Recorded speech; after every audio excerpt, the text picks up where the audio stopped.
As with working in any sort of environment, whether it's an office, a store, a school, anything like that, of course you're going to find your share of bad apples. But there are bad apples, and then there are bad apples. One time during almost a 3 month period, maybe not even, during a holiday season working at a shoe store, there was this seasonal associate who was hired who seemed to, right off the bat, not really fit in, and he just seemed kind of off.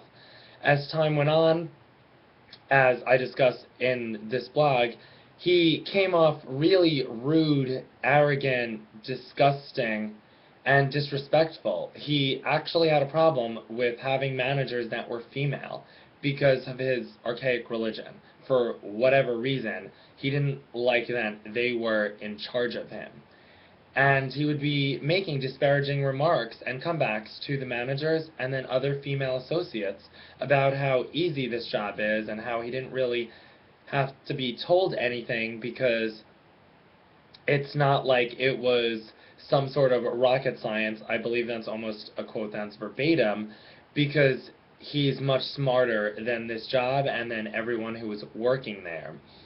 And towards the end of his sojourn in the retail world, he was eventually let go, definitely a victim of the holiday turnover period, and thankfully he was a part of that.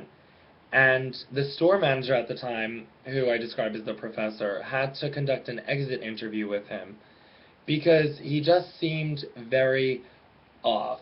And off in the way that not like you're weird or you're just eccentric, off as in he could potentially be violent and said things that really weren't okay. And literally the professor told me that she needed to conduct this interview and try and smooth everything out in the end before he was let go, in order to not have him come back to the store and shoot it up. And that's a quote from her, because that's the type of feeling her, along with everyone else, was getting from him. It wasn't just a bad vibe, it's almost like an evil one.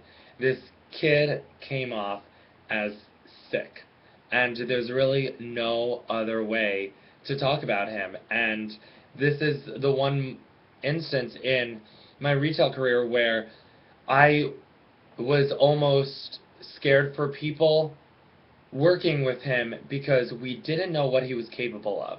And for that reason, he was a psychopath. And for that reason, he didn't work there very long.